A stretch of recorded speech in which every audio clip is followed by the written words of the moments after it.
ഇതുവരെയുള്ള മുഴുവൻ കുട്ടികളും ലേണേഴ്സും ഹാപ്പിയാണ്. അവർ എൻട്രിയുടെ പ്ലേസ്മെൻറ്റ് അസിസ്റ്റൻസിലേക്ക് പോകുന്നതിന് മുമ്പ് തന്നെ സ്വന്തം ജോലി കണ്ടെത്തുന്ന SAP ഡൊമൈനിൽ തന്നെ ജോലി കണ്ടെത്തുന്ന സാഹചര്യങ്ങളൊക്കെ ഉണ്ടായിട്ടുണ്ട്. അക്കാഡമിക് കമ്മ്യൂണിറ്റിയും ഇൻഡസ്ട്രിയൽ റിയാലിറ്റിയും തമ്മിലൊരു ഗ്യാപ്പ് ഉണ്ട് അല്ലേ? ഉണ്ട്, തീർച്ചയായിട്ടും. ആ ഗ്യാപ്പ് ബ്രിഡ്ജ് ചെയ്യാൻ വേണ്ടിയിട്ടാണ് ഈ കോഴ്സ് ഡെവലപ്പ് ചെയ്തിട്ടുള്ളത്. നമ്മൾ നീന്താൻ പഠിക്കാൻ നമ്മൾ പുസ്തകം വായിച്ചിട്ട് കാര്യമില്ലല്ലോ. അതുപോലെ തന്നെ സോഫ്റ്റ്വെയർ പഠിക്കാൻ നമ്മൾ സോഫ്റ്റ്വെയറിലാണ് ചെയ്ത് പഠിക്കേണ്ടത്. ആരെങ്കിലും തീരുമാനിക്കുന്ന ഒരു 2 മണിക്കൂർ മാത്രം നിങ്ങൾ ചെയ്ത് പഠിച്ചാൽ മതിയോ? നിങ്ങൾ തീരുമാനിക്കുന്ന ഏത് സമയത്തും നിങ്ങൾക്ക് സോഫ്റ്റ്വെയറിൽ ചെയ്തു പഠിക്കണോ എന്നുള്ളതാണ് ഓൺലൈൻ ഓഫ്ലൈൻ തമ്മിലുള്ള വ്യത്യാസത്തിൽ ഏറ്റവും പ്രധാനപ്പെട്ട ഒരു ചോദ്യം. സ്കിൽ ഓറിയന്റഡ് ആണ് ജോബ് മാർക്കറ്റ് നിലവിൽ. PwCയുടെ ലെവലിലുള്ള ടാക്സ് എക്സ്പെർട്ടൈസ് ഉള്ള ഒരാളെ ഏതെങ്കിലും കമ്പനി മിസ് ചെയ്യോ എന്നുള്ളതാണ് എൻ്റെ ചോദ്യം, തിരിച്ചുള്ള ചോദ്യം. തീർച്ചയായും.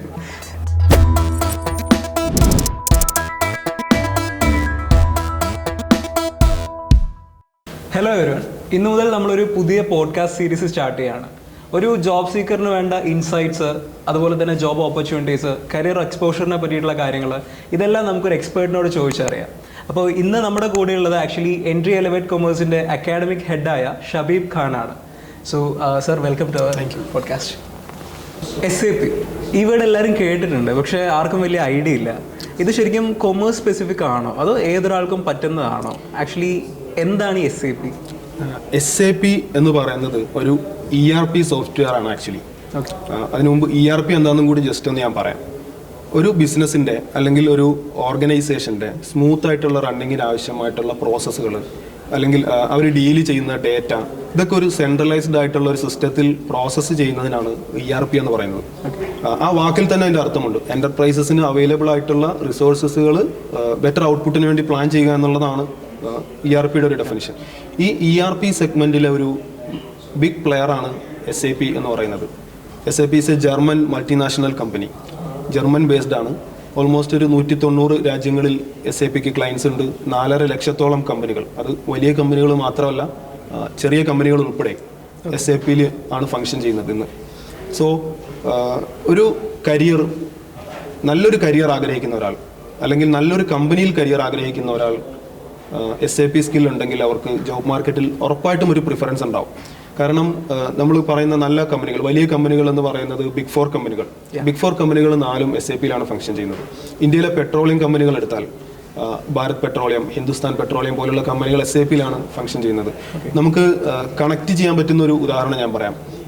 ലുലു ഗ്രൂപ്പ്, ലുലുവിൻ്റെ ഒരു ഓഫർ സെയിലൊക്കെ അനൗൺസ് ചെയ്താൽ അവിടെ ഉണ്ടാകുന്ന ഒരു റഷ് എന്താണെന്ന് നമുക്കറിയാൻ പറ്റില്ല.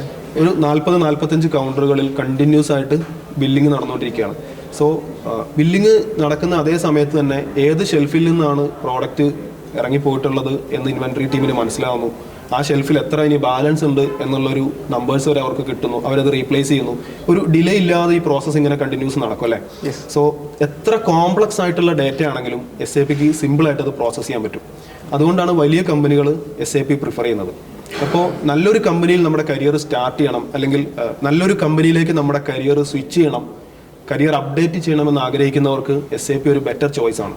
Okay, great. അപ്പോൾ ഇത് ആക്ച്വലി കൊമേഴ്സ് സ്പെസിഫിക് ആയിട്ടുള്ള ഒരു മേഖലയിലേക്ക് മാത്രമാണോ അതോ നമുക്ക് ആക്ച്വലി ജനറലി ഏത് ബാക്ക്ഗ്രൗണ്ടിൽ നിന്നുള്ള ആളുകൾക്കും ഉള്ളൊരു ഓപ്പർച്യൂണിറ്റി ഉണ്ട്? SAP ഒരു കൊമേഴ്സ് സ്പെസിഫിക് മാത്രമാണെന്ന് പറയാൻ പറ്റില്ല. കാരണം ഒരു ബിസിനസ്സിൽ പല ഫങ്ഷൻസ് ഉണ്ടാവുമല്ലോ. ബിസിനസ്സിൽ HR ഉണ്ടാവും, സെയിൽസ് ഉണ്ടാവും, മാർക്കറ്റിംഗ് ഉണ്ടാവും, അക്കൗണ്ട്സ് ഉണ്ടാവും, പ്ലാന്റ് ഉണ്ടാവും, മാനുഫാക്ചറിങ് പ്രോസസ്സ് ഉണ്ടാവും. ഇങ്ങനെ ഓരോ ഫംഗ്ഷൻ ഉണ്ടാവും. SAPയിൽ ഓരോ ഫംഗ്ഷനും ഓരോ മൊഡ്യൂളുണ്ട്.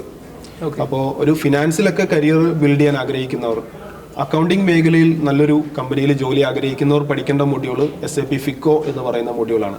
അത് ലേറ്റസ്റ്റ് വേർഷനിൽ വന്നപ്പോൾ SAP ഫിനാൻസ് എന്ന പേരിലാണ്, SAP S/4HANAയിൽ ഫിനാൻസ് എന്നുള്ള പേരിലാണ് ഇപ്പോൾ ഉള്ളത്. പിന്നെ എഞ്ചിനീയറിംഗ് ബാക്ക്ഗ്രൗണ്ട് ആണ്, ടെക് ബാക്ക്ഗ്രൗണ്ട് ആണെങ്കിൽ അവർക്ക് പറ്റിയ ടെക്നിക്കൽ മൊഡ്യൂൾസ് ഉണ്ട്. ABAP, ബേസിക് പോലുള്ള മൊഡ്യൂളുകൾ അവൈലബിൾ ആണ്. സോ പ്യൂർ കൊമേഴ്സ് ആണെന്ന് പറയാൻ പറ്റില്ല, പക്ഷേ ഒരു കൊമേഴ്സിൽ കരിയർ ബിൽഡ് ചെയ്യാൻ ആഗ്രഹിക്കുന്നവർ ഈ കൊമേഴ്സ് റിലേറ്റഡ് ആയിട്ടുള്ള മൊഡ്യൂൾ പഠിച്ചിരിക്കണം. ഓക്കെ, അപ്പോൾ അങ്ങനെയാണെന്നുണ്ടെങ്കിൽ ചെറിയൊരു ഡൗട്ടോടെ ചോദിച്ചോട്ടെ. അപ്പോൾ ERP എന്ന് പറയുന്നതിൻ്റെ ഒരു ബേസിക് കോൺസെപ്റ്റ് വരുന്നത് സെൻട്രലൈസ്ഡ് ആയിട്ടുള്ള ഒരു സിസ്റ്റവും അതിൽ ഓരോ ഡിപ്പാർട്ട്മെന്റിലേക്ക് സ്പെസിഫിക് ആയിട്ട് SAPയുടെ തന്നെ ഓരോ മൊഡ്യൂൾസ് പോകുന്ന രീതിയിലാണ്. അതെ അതെ അതെ. അപ്പോൾ ഏത് ബാക്ക്ഗ്രൗണ്ടിൽ നിന്നാണോ വരുന്നത് അവർക്ക് അതിനനുസരിച്ചിട്ടുള്ള മൊഡ്യൂൾസ് ആണ് വരുന്നത്. മൊഡ്യൂൾസ് പഠിക്കാൻ പറ്റും. Okay okay okay. സോ എനിക്ക് തോന്നുന്നു MNCs അപ്പോൾ അങ്ങനെയാണെന്നുണ്ടെങ്കിൽ നമുക്ക് കയറണം എന്നുണ്ടെങ്കിൽ ആക്ച്വലി SAP എന്ന് പറയുന്ന ഒരു സ്കിൽ കമ്പൽസറി ആണ് എന്നുള്ള രീതിക്കാണ്. കാരണം ഒരു കമ്പനിയിൽ SAP ഫംഗ്ഷൻ ചെയ്യുന്ന ഒരു കമ്പനിയിൽ 2 റെസ്യൂമേ വരികയാണ്. ഓക്കെ. ഒരാളുടെ റെസ്യൂമേയിൽ SAP സ്കിൽസ് ഉണ്ട്, ഒരാളുടെ റെസ്യൂമേയിൽ ജസ്റ്റ് ഗ്രാജുവേഷൻ മാത്രമേ ഉള്ളൂ. ഓക്കെ. അപ്പോൾ ആസ് ആൻ HR, ഞാൻ ആ കമ്പനിയിൽ HR ആണെങ്കിൽ ഞാൻ പ്രിഫറൻസ് കൊടുക്കുക എന്താണ്, SAP ഉള്ള റെസ്യൂമേക്കാണ് പ്രിഫറൻസ് കൊടുക്കുക. നമ്മുടെ ഒരു ഫസ്റ്റ് ലെവൽ തന്നെ നമ്മുടെ റെസ്യൂമേ ഷോർട്ട് ലിസ്റ്റ് ചെയ്യപ്പെടും എന്നുള്ളതാണ് SAPയുടെ ഒരു ബെനിഫിറ്റ്. ഓക്കെ. ഇപ്പോൾ മറ്റൊരു ഡൊമൈനിൽ വർക്ക് ചെയ്യുന്ന ഒരാൾക്ക് അല്ലെങ്കിൽ വർക്കിംഗ് പ്രൊഫഷണൽസ് ആയിട്ടുള്ള ആളുകളെ സംബന്ധിച്ചിടത്തോളം മെയിൻലി ടൈം കൺസ്ട്രെയിൻസിൻ്റെ ഇഷ്യൂ ആയിരിക്കും ഫേസ് ചെയ്യുന്നുണ്ടാവും. അപ്പോൾ അവരുടെ ഒരു പ്രിഫറൻസ് അനുസരിച്ച് ഓൺലൈനിൽ ഈ ഒരു സോഫ്റ്റ്വെയർ സ്കില്ല് പഠിച്ചെടുക്കുന്നത് ആക്ച്വലി എത്രത്തോളം പോസിബിൾ ആണ്, ഇദ്ദേഹത്തിൻ്റെ എക്സ്പീരിയൻസ് ജസ്റ്റ് ഒന്ന് പറഞ്ഞുതരാവും. എൻ്റെ എക്സ്പീരിയൻസിൽ ഒരു വർക്കിംഗ് പ്രൊഫഷണലിനെ സംബന്ധിച്ചിടത്തോളം അവർ ഡെയിലി ഒരു 1.5 മണിക്കൂർ ഞങ്ങൾക്ക് തരികയാണെങ്കിൽ എൻട്രിയിൽ, അല്ലെങ്കിൽ നിങ്ങൾക്കൊരു അപ്സ്കിൽ ചെയ്യാൻ വേണ്ടി നിങ്ങൾ ഇൻവെസ്റ്റ് ചെയ്യുകയാണെങ്കിൽ, ഞാൻ അഷ്വർ ചെയ്യുകയാണ് നിങ്ങൾക്ക് ഏറ്റവും വൃത്തിയായിട്ട് ഏറ്റവും നന്നായിട്ട് SAPയുടെ ഏത് മൊഡ്യൂളാണെങ്കിലും നമുക്ക് പഠിപ്പിക്കാൻ പറ്റും. 2 മാസമാണ് നമ്മുടെ ഡ്യൂറേഷൻ വരിക. ഇനി ഓൺലൈനിൽ ചെയ്താലുള്ള ബെനിഫിറ്റ് എന്താണെന്ന് വെച്ചാൽ, നിങ്ങൾ ഏതെങ്കിലും ഒരു ഇൻസ്റ്റിറ്റ്യൂട്ടിൽ ഓഫ്ലൈനിൽ ചേരുകയാണെന്ന് നോക്കാം, നിങ്ങൾക്ക് അവിടെ ഒരു 2 മണിക്കൂർ ടൈം സ്ലോട്ടാണ് കിട്ടുക. ആ ടൈം സ്ലോട്ടിലാണ് നിങ്ങൾക്ക് മെൻറ്റർ അവൈലബിലിറ്റി ഉണ്ടാവുക. ആ ടൈം സ്ലോട്ടിൽ മാത്രമാണ് നിങ്ങൾക്ക് പ്രാക്ടിക്കൽസിനുള്ള സാഹചര്യം ഉണ്ടാവുക, കാരണം അവിടെയുള്ള സിസ്റ്റത്തിലാണ് നിങ്ങൾ ചെയ്യുന്നത്. പക്ഷെ ഓൺലൈനിലാണെങ്കിൽ നിങ്ങളുടെ ലാപ്പിലേക്ക് അല്ലെങ്കിൽ നമ്മുടെ ലേണറുടെ ലാപ്പിലേക്ക്, ഡെസ്ക്ടോപ്പ് ആണെങ്കിൽ ഡെസ്ക്ടോപ്പിലേക്ക് നമ്മൾ സെർവർ ആക്സസ് കൊടുക്കുകയാണ്. അപ്പോൾ ലേണർക്ക് ഏത് സമയത്ത് വേണമെങ്കിലും ചെയ്ത് പഠിക്കാം. എൻട്രിയുടെ മെൻറ്റേഴ്സ് ഡേ ടൈമിൽ അവൈലബിൾ ആണ്, അവരോട് നിങ്ങൾക്ക് ഡൗട്ട് ചോദിക്കാം. നമ്മുടെ ഒരു എക്സ്പീരിയൻസ് വെച്ചിട്ട് നമ്മുടെ ഇതുവരെയുള്ള മുഴുവൻ കുട്ടികളും ലേണേഴ്സും ഹാപ്പിയാണ്. അവർ കോഴ്സ് തീരുന്നതിന് മുമ്പ് തന്നെ, എൻട്രിയുടെ പ്ലേസ്മെൻറ്റ് അസിസ്റ്റൻസിലേക്ക് പോകുന്നതിന് മുമ്പ് തന്നെ സ്വന്തം ജോലി കണ്ടെത്തുന്ന, SAP ഡൊമൈനിൽ തന്നെ ജോലി കണ്ടെത്തുന്ന സാഹചര്യങ്ങളൊക്കെ ഉണ്ടായിട്ടുണ്ട്. സോ നമ്മുടെ ലേണേഴ്സ് ഇതുവരെ ഹാപ്പിയാണ്. ഞങ്ങളുടെ എക്സ്പീരിയൻസിൽ ഞാൻ സജസ്റ്റ് ചെയ്യുന്നത്, നിങ്ങൾ ഓൺലൈനായിട്ട് ഇത് പഠിക്കുകയാണെങ്കിൽ അതായിരിക്കും നിങ്ങൾക്ക് ബെറ്റർ എന്നുള്ളതാണ്. ഗ്രേറ്റ്. അതായത് എനി ടൈം നമുക്ക് ഈ പറയുന്ന സോഫ്റ്റ്വെയർ ആക്സസ് ചെയ്തുകൊണ്ട് പ്രാക്ടിക്കലി ചെയ്ത് പഠിക്കാനും കൂടെ പറ്റുന്ന ഒരു പോസിബിലിറ്റി വരുന്നത്. നമ്മൾ നീന്താൻ പഠിക്കാൻ നമ്മൾ പുസ്തകം വായിച്ചിട്ട് കാര്യമില്ലല്ലോ, അതുപോലെ തന്നെ സോഫ്റ്റ്വെയർ പഠിക്കാൻ നമ്മൾ സോഫ്റ്റ്വെയറിലാണ് ചെയ്ത് പഠിക്കേണ്ടത്. അപ്പോൾ ഒരു ദിവസം 2 മണിക്കൂർ, അതായത് ആരെങ്കിലും തീരുമാനിക്കുന്ന ഒരു 2 മണിക്കൂർ മാത്രം നിങ്ങൾ ചെയ്ത് പഠിച്ചാൽ മതിയോ? നിങ്ങൾ തീരുമാനിക്കുന്ന ഏത് സമയത്തും നിങ്ങൾക്ക് സോഫ്റ്റ്വെയറിൽ ചെയ്തു പഠിക്കണോ എന്നുള്ളതാണ് ഓൺലൈൻ ഓഫ്ലൈൻ തമ്മിലുള്ള വ്യത്യാസത്തിൽ ഏറ്റവും പ്രധാനപ്പെട്ട ഒരു ചോദ്യം. സോ അങ്ങനെയാണെന്നുണ്ടെങ്കിൽ നമുക്കിപ്പോൾ ഇദ്ദേഹം പറഞ്ഞിരുന്നത്, അതായത് 2 മാസമാണ് നമുക്ക് ഈ ട്രെയിനിങ്ങിന്റെ ഡ്യൂറേഷൻ വരുന്നത്, പ്രാക്ടിക്കൽ ഓറിയന്റഡ് ആയിട്ടുള്ള സെഷൻസ് ആണെന്ന് പറഞ്ഞത്. അതെ. അപ്പോൾ എങ്ങനെയാണ് ഇതിന്റെ ഒരു സ്ട്രക്ചർ വരുന്നത്, എങ്ങനെയാണ് ഇത് ഡിസൈൻ ചെയ്ത് ഡെലിവർ ചെയ്യുന്നത് ഒരു ലേണറിലേക്ക്? എൻട്രി എന്ന് പറയുന്നത് SAPയുടെ ഒരു ഓതറൈസ്ഡ് ലേണിംഗ് പാർട്ണറാണ്. SAPയുടെ ലേണിംഗ് ഹബ്ബിലേക്ക്, എൻഡ് യൂസർ ലേണിംഗ് ഹബ്ബിലേക്ക് ലേണേഴ്സിനെ എൻറോൾ ചെയ്യാൻ എൻട്രിക്ക് അതോറിറ്റി ഉണ്ട്. സോ അതുകൊണ്ട് തന്നെ എൻട്രിക്ക് ഡയറക്റ്റായിട്ട് SAPയുമായിട്ട് എഗ്രിമെൻ്റ് ഉള്ളതുകൊണ്ട് നമുക്ക് SAPയുടെ ഓതറൈസ്ഡ് കണ്ടന്റ് നിങ്ങളെ പഠിപ്പിക്കാൻ പറ്റും. അതാണ് ഏറ്റവും പ്രധാനപ്പെട്ട ഒരു പോയിന്റ്. പിന്നെ ഒരു കാര്യം പറയാനുള്ളത്, ഓൺലൈനിൽ എങ്ങനെ ഡെലിവറി ചെയ്യുന്നു എന്നുള്ളതാണല്ലോ ഒരു സംശയം. നമുക്ക് 2 മെത്തേഡിലാണ് നമ്മൾ ക്ലാസ് ഡെലിവർ ചെയ്യുന്നത്. റെക്കോർഡഡ് സെഷൻസ് ഉണ്ടാവും, പ്ലസ് ലൈവ് സെഷൻസ് ഉണ്ടാവും. സോ തിയറി പാർട്ടുകൾ, പിന്നെ എല്ലാ പ്രാക്ടിക്കൽസിൻ്റെയും എങ്ങനെയാണ് ചെയ്യേണ്ടത് എന്നുള്ളത് ഓൾറെഡി നമ്മൾ ഏറ്റവും നല്ല കണ്ടന്റ്, ഏറ്റവും നല്ല ഫാക്കൽറ്റിയെ വെച്ച് റെക്കോർഡ് ചെയ്ത് നമ്മുടെ ആപ്പിൽ അവൈലബിൾ ആക്കിയിട്ടുണ്ട്. അതുകൂടാതെ ഓരോ ബാച്ചിനും ഓരോ മെൻറ്റർ ഉണ്ടാവും. ആ മെൻറ്ററാണ് പ്രാക്ടിക്കൽസ് ഏറ്റവും വൃത്തിയായിട്ട് കംപ്ലീറ്റ് ചെയ്യാൻ ലേണേഴ്സിനെ ഹെൽപ്പ് ചെയ്യാം. അവർ ഡേ ടൈമിൽ അവൈലബിൾ ആയിരിക്കും. ഏത് സമയത്തും നിങ്ങൾക്ക് സംശയങ്ങൾ ചോദിക്കാം. ഒരു ഈവനിങ് 9 വരെയൊക്കെ സംശയങ്ങൾ ചോദിക്കാൻ പറ്റും, കാരണം മെൻറ്റർ ആ സമയം വരെ അവൈലബിൾ ആയിരിക്കും. ലൈവ് സെഷൻസിൽ പ്രാക്ടിക്കൽസ് നിങ്ങൾക്ക് ചെയ്ത് കാണിച്ചു തരും, നിങ്ങളെ കൊണ്ട് ചെയ്യിപ്പിക്കും. ആ രീതിക്ക് ഈ 2 മാസം കൊണ്ട് ഈ സോഫ്റ്റ്വെയറിൽ നമ്മൾ സെലക്ട് ചെയ്യുന്ന മൊഡ്യൂളിൽ നിങ്ങളൊരു മാസ്റ്ററാക്കി മാറ്റും എന്നുള്ളതാണ് നമ്മുടെ ഒരു പ്രോമിസ്. ഗ്രേറ്റ്. അതുകൂടാതെ നിങ്ങൾ ഇത് കഴിഞ്ഞ് നമ്മളൊരു ജോലിയിലേക്ക് പോകേണ്ടവരാണല്ലോ. എൻഡ് ഓഫ് ദി ഡേ നമ്മുടെയൊക്കെ ഒരു ലക്ഷ്യം അതാണ്. അപ്പോൾ അതിന് വേണ്ടിയിട്ട് നിങ്ങളെ പ്രിപ്പയർ ചെയ്യിക്കും. അതായത് നിങ്ങളുടെ കമ്മ്യൂണിക്കേഷന് വേണ്ടിയിട്ട് അതിനുവേണ്ടി സെഷൻസ് ഉണ്ടാവും. ഇൻ്റർവ്യൂ പ്രിപ്പറേഷൻ, ഇൻ്റർവ്യൂ എങ്ങനെ നന്നായിട്ട് അറ്റൻഡ് ചെയ്യാം എന്നുള്ളതിന് സെഷൻസ് ഉണ്ടാവും. മോക്ക് ഇൻ്റർവ്യൂ ഉണ്ടാവും. നിങ്ങളുടെ റെസ്യൂമേ നമ്മുടെ പ്ലേസ്മെൻറ്റ് ടീം റിവ്യൂ ചെയ്ത് എങ്ങനെ ഒരു ബെറ്റർ റെസ്യൂമേ ആക്കാം എന്നുള്ളൊരു ഗൈഡൻസ് നിങ്ങൾക്ക് ഈ കോഴ്സിൻ്റെ ഒപ്പം തന്നെ നമ്മൾ പ്രൊവൈഡ് ചെയ്യുന്നുണ്ട്. ഗ്രേറ്റ്. ഞാനത് ആക്ച്വലി ചോദിക്കാൻ നിൽക്കുമായിരുന്നു, കാരണം ഇപ്പോൾ നമ്മൾ SAPയുടെ എക്സ്പോഷർ ഏറ്റവും കൂടുതൽ വരുന്ന MNCസിലേക്കാണല്ലോ. അപ്പോൾ അവിടെ ഇംഗ്ലീഷ് എന്തായാലും മസ്റ്റ് ആയിട്ടുള്ള ഒരു കാര്യമാണ്. അപ്പോൾ ഇതിനായിട്ട് നമ്മുടെ ലേണേഴ്സ് വീണ്ടും ഒരു ഇംഗ്ലീഷിനായിട്ടുള്ള ഒരു സെപ്പറേറ്റ് ക്ലാസ്സസിന് അങ്ങനെ പോകുന്നത് കൂടാതെ ഇവിടെ ആക്ച്വലി ഇതിൻ്റെ കൂടുതൽ പ്രൊവൈഡ് ചെയ്യുന്ന ടൈമിൽ അത് കുറച്ചുകൂടെ ബെനിഫിഷ്യൽ ആയിരിക്കും.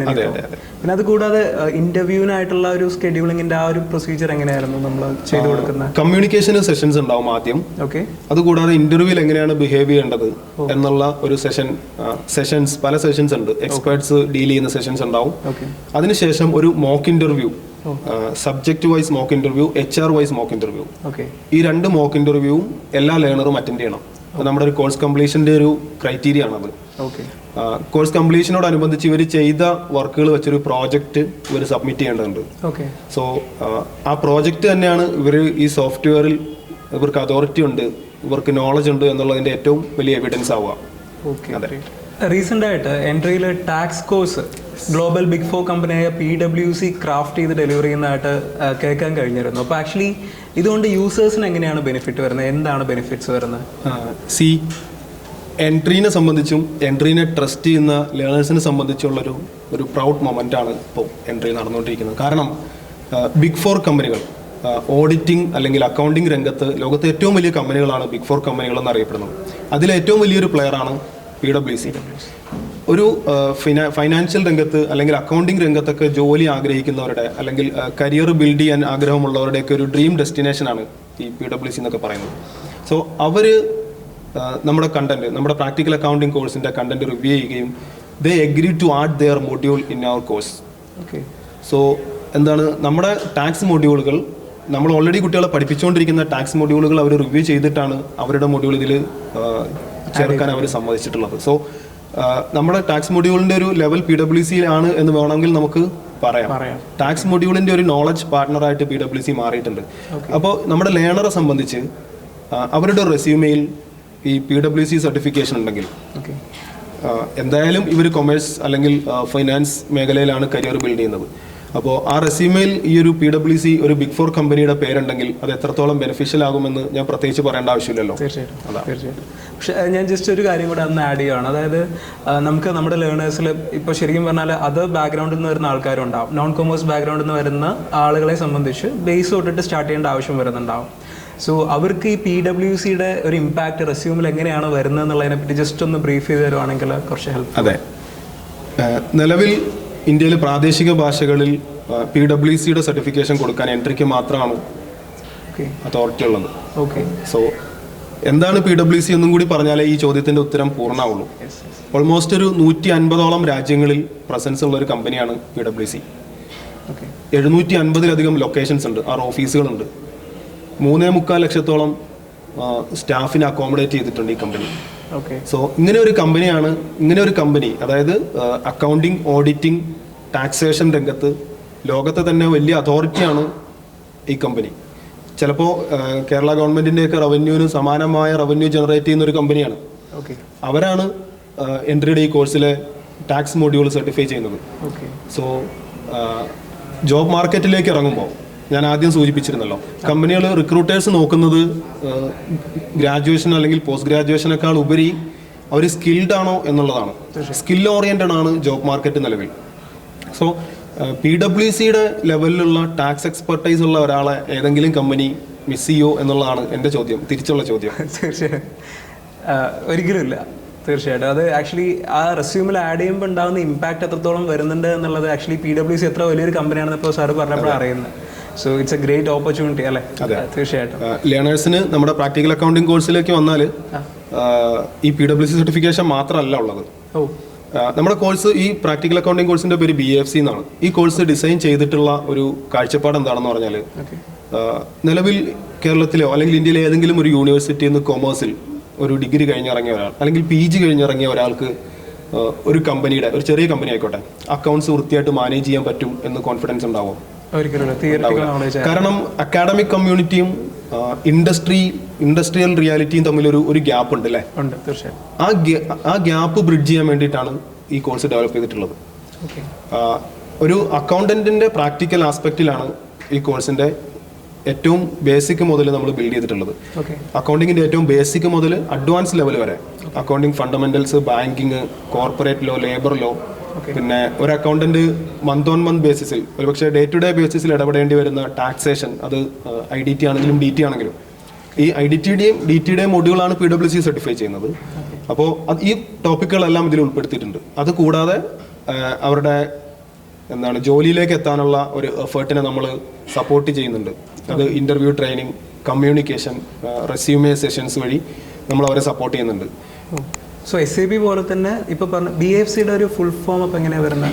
Business accounting and finance certification എന്നാണ് കോഴ്സിന്റെ പേര് വരിക. ഓക്കെ, അതിൽ ആക്ച്വലി നോളേജ് പാർട്ണർ ടാക്സേഷന്റെ ഭാഗത്ത് വരുന്ന നോളേജ് പാർട്ണർ കൂടിയാണ് PwC പറയുന്നത്. അപ്പോൾ അവരുടെ കേസ് സ്റ്റഡീസ് ഒക്കെ ഇതിൽ ഇൻക്ലൂഡഡ് ആണോ? അവരുടെ കേസ് സ്റ്റഡീസ് ആണ് നമ്മുടെ ടാക്സേഷൻ മൊഡ്യൂളിൽ നമ്മൾ പഠിപ്പിക്കുന്നത്. ഓക്കെ, പക്ഷേ ഒരു പ്രധാനപ്പെട്ട കാര്യം PwC എക്സ്പെക്ട് ചെയ്യുന്ന ഒരു ടാക്സ് എക്സ്പെർട്ടൈസ് അവർക്കുണ്ടെന്ന് അവർ പ്രൂവ് ചെയ്യേണ്ടി വരും സർട്ടിഫിക്കറ്റ് കിട്ടണമെങ്കിൽ നമ്മുടെ ലേണേഴ്സ്. കാരണം PwCയുടെ കേസ് സ്റ്റഡി വെച്ചിട്ട് അവർ നടത്തുന്ന ഒരു എക്സാം ഇവർ അറ്റൻഡ് ചെയ്യണം. കാരണം ഇത്ര റെപ്യൂട്ടേഷൻ ഉള്ള ഒരു ക്രെഡിബിലിറ്റി ഉള്ള ഒരു കമ്പനിയുടെ സർട്ടിഫിക്കറ്റ് അത്ര ഈസി ആയിട്ട് എന്തായാലും കിട്ടൂല. അപ്പോൾ അതിനനുസരിച്ച് നമ്മുടെ ലേണർ ടാക്സ് എക്സ്പെർട്ടൈസിൽ നമ്മുടെ ലേണർക്ക് അതിനുള്ള ടാക്സ് എക്സ്പെർട്ടൈസ് ഉണ്ടെന്ന് നമുക്ക് എംപ്ലോയേഴ്സിനോടും പറയാൻ കഴിയും. കാരണം ഈ സർട്ടിഫിക്കറ്റ് ഉള്ള ഒരാളാണെങ്കിൽ നിങ്ങൾക്ക് PwC ലെവൽ ടാക്സ് എക്സ്പെർട്ടൈസ് ഉള്ള ഒരു കാൻഡിഡേറ്റ് ആണ് നിങ്ങളുടെ മുന്നിൽ ഇരിക്കുന്നത് എന്നൊരു കമ്പനിയോട് നമുക്ക് പറയാൻ കഴിയും. തീർച്ചയായും. പിന്നെ അതുപോലെ തന്നെ ഞാൻ വേറൊരു കാര്യം നോട്ട് ചെയ്തത് ആക്ച്വലി വെർണക്കുലർ ലാംഗ്വേജിൽ, അതായത് ഇപ്പോൾ PwCയുടെ ഈ ഒരു പെർട്ടിക്കുലർ മൊഡ്യൂൾ ആക്ച്വലി അതായത് മലയാളത്തിലാണെങ്കിൽ മലയാളികളായിട്ടുള്ള ലേണേഴ്സിന് മലയാളത്തിൽ തന്നെയാണോ ഇപ്പോൾ കണ്ടന്റ്സ് കംപ്ലീറ്റ്ലി കിട്ടുന്നത്? നമ്മൾ ഈ കോഴ്സ് പഠിപ്പിക്കുന്നത് മലയാളത്തിലാണ്. ഓക്കെ, ഇനിയിപ്പോൾ തമിഴ്നാട്ടിൽ നിന്നുള്ളൊരു ലേണറാണ് ജോയിൻ ചെയ്യുന്നതെങ്കിൽ ആളെ നമ്മൾ തമിഴിൽ പഠിപ്പിക്കും. കാരണം പ്രാദേശിക ഭാഷയിൽ ഈ കോഴ്സ് ചെയ്യാനുള്ള അതോറിറ്റി എൻട്രിക്ക് മാത്രമാണുള്ളത്. ഓക്കെ, ഇന്ത്യയിൽ മൊത്തത്തിലുള്ള. അതെ. ഓ, ഗ്രേറ്റ്. സോ നമ്മളിപ്പോൾ സംസാരിച്ചതിൽ ഇന്ത്യൻ അക്കൗണ്ടിങ്ങിൻ്റെ കംപ്ലീറ്റ് കാര്യങ്ങൾ ഇപ്പോൾ നമ്മൾ പറഞ്ഞ business accounting and finance certification program എന്ന് പറയുന്ന പ്രോഗ്രാമിൽ PwCയുടെ ആക്ച്വലി ഒരു നോളേജ് പാർട്ണറായിട്ട് വരുന്നു എന്നുള്ള കാര്യം പറഞ്ഞിരുന്നു. അപ്പോൾ ഇത്രയും കാര്യങ്ങൾ അവിടെ കവർ ആവുന്നുണ്ട്. രണ്ട്, നമുക്കിനി നല്ലൊരു MNCസിലേക്ക് കയറാനായിട്ടാണെന്നുണ്ടെങ്കിൽ തന്നെ SAP അത് ആക്ച്വലി എൻഷ്യൂർ ചെയ്യുന്നുണ്ട്, SAPയിലുള്ള ഒരു അപ്സ്കില്ലിംഗ്. അപ്പോൾ എനിക്ക് ഒരു ചെറിയൊരു സംശയം ചോദിക്കാനുള്ളത് എന്താ വെച്ചാൽ നമുക്കറിയാം കാലങ്ങളായിട്ട് ആക്ച്വലി മലയാളികൾ ഗൾഫിലേക്ക് കുടിയേറുന്ന ആ ഒരു സിനാരിയോ നമുക്ക് എപ്പോഴും അറിയുന്ന കാര്യമാണ്. ഇപ്പോൾ ഒരുപാട് ഓപ്പർച്യൂണിറ്റീസ് ആക്ച്വലി ഗൾഫ് കൺട്രീസിൽ അക്കൗണ്ട്സിൽ വരുന്നൊരു ടൈം കൂടെയാണല്ലോ. അപ്പോൾ ഈ ഒരു സിനാരിയോ പോയിക്കൊണ്ടിരിക്കെ അങ്ങോട്ട് ആക്ച്വലി ഒരു ലേണർക്ക് കയറി പറ്റാനായിട്ട് ഹെൽപ്പ് ചെയ്യുന്ന രീതിയിലുള്ള എന്തെങ്കിലും പ്രോഗ്രാംസോ കാര്യങ്ങളോ ആക്ച്വലി എൻട്രിയുടെ സൈഡിൽ നിന്ന് പ്രൊവൈഡ് ചെയ്യുന്നുണ്ടോ? SAP actually world wide access ഉള്ള ഒരു സോഫ്റ്റ്വെയർ ആണ്. 190 രാജ്യങ്ങളിൽ SAPക്ക് ക്ലയൻസ് ഉണ്ട്. സോ നിങ്ങൾക്ക് എവിടെയാണെങ്കിലും SAP ഡൊമൈനിലൊരു ജോലി കിട്ടാൻ, എൻഡ് യൂസർ ലെവൽ ജോലി കിട്ടാൻ നമ്മളെ കോഴ്സ് പഠിച്ചാൽ മതിയാവും. ഇനി GCC രാജ്യങ്ങളിലേക്ക് ഒരു അക്കൗണ്ടിങ് ഡൊമൈനിലാണ് നിങ്ങൾ ജോലി ആഗ്രഹിക്കുന്നതെങ്കിൽ അവിടുത്തെ കുറച്ച് കാര്യങ്ങൾ നമ്മൾ പഠിക്കണം. അതിനുവേണ്ടി നമ്മളൊരു കോഴ്സ് ഡിസൈൻ ചെയ്തിട്ടുണ്ട്. കോഴ്സിൻ്റെ പേര് UAE അക്കൗണ്ടിങ് ആൻഡ് ടാക്സേഷൻ എന്നാണ്. ആ കോഴ്സിൽ കവർ ആവുന്നത് UAEയിലെ കോർപ്പറേറ്റ് ടാക്സ്, ഏറ്റവും റീസെൻ്റ് ആയിട്ട് ഇംപ്ലിമെൻറ്റ് ചെയ്ത UAEയിലെ കോർപ്പറേറ്റ് ടാക്സ്, UAE വാറ്റ്. GCC രാജ്യങ്ങളിലൊക്കെ ഇപ്പോൾ വാറ്റ് ആയിക്കൊണ്ടിരിക്കുകയാണ്. അതിൻ്റെ ഒരു ബേസ് മോഡലാണ് UAEയിലെ വാറ്റ് എന്ന് പറയുന്നത്. സോ UAEയിലെ വാറ്റ്, പിന്നെ GCC രാജ്യങ്ങളിൽ ഉപയോഗിക്കുന്ന കൂടാതെ MNCകളൊക്കെ ഫോളോ ചെയ്യുന്ന ഒരു അക്കൗണ്ടിങ് സ്റ്റാൻഡേർഡ് ഉണ്ട്, IFRS. ഈ IFRS പിന്നെ അക്കൗണ്ടിങ് സോഫ്റ്റ്വെയർസ് ആണ്. UAEയിലെ GCC രാജ്യങ്ങളിൽ പോപ്പുലർ ആയിട്ടുള്ള ടാലി, സോഹോ ബുക്സ് പോലുള്ള അക്കൗണ്ടിങ് സോഫ്റ്റ്വെയറിലുള്ള നോളജും കൂടി നമ്മൾ ഈ കോഴ്സിൽ ഉൾപ്പെടുത്തിയിട്ടുണ്ട്. സോ ഈ 5 മൊഡ്യൂളാണ് പ്രധാനമായിട്ടും ഈ കോഴ്സിൽ വരുന്നത്. അപ്പോൾ ഇത് ആക്ച്വലി ഇനി ആർക്കെങ്കിലും അക്കൗണ്ടിങ് ഫണ്ടമെന്റൽസിൽ വലിയ ധാരണയില്ലെങ്കിൽ അവരെ കൂടി ഉദ്ദേശിച്ചിട്ട് അക്കൗണ്ടിങ് ഫണ്ടമെന്റൽസ് ആണ് നമ്മൾ ഇതിൻ്റെ ഒരു പ്രൈമറി ആയിട്ട് കൊടുക്കുക. ആദ്യ സമയത്തേക്ക് കുട്ടികൾക്ക് ഡെലിവറി ചെയ്യുക, അതിനുശേഷമാണ് ടോപ്പിക്കിലേക്ക് വരിക. കാരണം ചില അക്കൗണ്ടിങ് ടേംസ് ഒക്കെ ഇവർ അറിഞ്ഞിരിക്കണം. ഏത് രാജ്യത്താണെങ്കിലും അക്കൗണ്ടിങ് ടേംസ് ഒക്കെ സെയിം ആണ്. സോ അവിടെ നിന്നാണ് നമ്മൾ ഈ കോഴ്സ് സ്റ്റാർട്ട് ചെയ്യുന്നത് തന്നെ.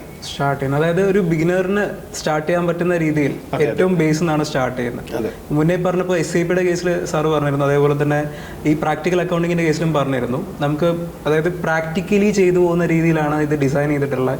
ഒരു ടൈം കൺസ്ട്രെയിൻസ് ഉള്ള ഒരു വ്യക്തിയെ കൊണ്ടാണെങ്കിൽ പോലും പ്രോപ്പർലി കവർ ചെയ്ത് മാനേജ് ചെയ്ത് പോകാൻ പറ്റുന്ന രീതിയിൽ മെൻറ്റേഴ്സ് ഹെൽപ്പ് ചെയ്യുന്ന കാര്യങ്ങൾ പറഞ്ഞിരുന്നു. അപ്പോൾ ഈ UAE അക്കൗണ്ടിങ് ആൻഡ് ടാക്സേഷൻ്റെ കാര്യത്തിലേക്ക് വരുന്ന സമയത്ത് സെയിം പാറ്റേണിൽ തന്നെയാണോ പോകുന്നത് ക്ലാസ്സസ് ഒക്കെ? അതെ, നമുക്ക് നിലവിൽ കണ്ടുവരുന്ന ഒരു എക്സ്പീരിയൻസ് അനുസരിച്ച് കൂടുതലും വർക്കിംഗ് പ്രൊഫഷണൽസ് ആണ് നമ്മുടെ കോഴ്സിൽ ജോയിൻ ചെയ്യുന്നത്. അതായത് അക്കൗണ്ടിങ് ഡൊമൈനിലേക്ക് അക്കൗണ്ടിങ്ങിലേക്ക് ജോലി ഷിഫ്റ്റ് ചെയ്യുന്ന അല്ലെങ്കിൽ സ്വിച്ച് ചെയ്യാൻ ആഗ്രഹിക്കുന്ന ആൾക്കാരാണ്.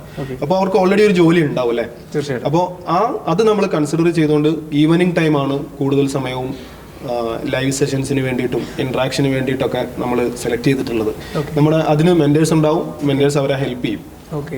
പിന്നെ അതുപോലെ സാർ ലാസ്റ്റ് സൂചിപ്പിച്ചിരുന്നു, അപ്പോൾ അവിടുത്തെ ഏറ്റവും കൂടുതൽ യൂസ് ചെയ്യുന്ന അക്കൗണ്ടിങ് സോഫ്റ്റ്വെയർസ് ഇപ്പോൾ സോഹോ ബുക്സിൻ്റെ കാര്യമൊക്കെ പറഞ്ഞിരുന്നു. അപ്പോൾ ഇത് ആക്ച്വലി പ്രാക്ടിക്കലി ചെയ്ത് പഠിക്കുക എന്ന് പറയുമ്പോൾ അവർക്ക് ഇൻഹാൻഡ് എക്സ്പീരിയൻസ് കിട്ടുന്നുണ്ടോ?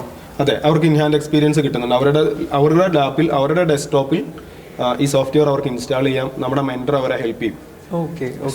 ആ രീതിയിൽ ചെയ്ത് പഠിക്കുകയാണ്. അതെ തന്നെ, ചെയ്ത് പഠിക്കാൻ പറ്റും. അവരൊരു കമ്പനി ക്രിയേറ്റ് ചെയ്യുക, ആ കമ്പനിയിലെ ട്രാൻസാക്ഷൻസ് നടത്തുക, ആ കമ്പനിക്ക് വേണ്ടി ഫൈനാൻഷ്യൽ സ്റ്റേറ്റ്മെന്റുകൾ ഈ സോഫ്റ്റ്വെയർ ഒന്ന് റെഡിയാക്കുക. അങ്ങനെ തന്നെ അവർക്കത് ഒരു സ്ട്രക്ചേർഡ് ആയിട്ട് പഠിക്കാൻ പറ്റും. അതെ, great. Thank you sir. Thank you.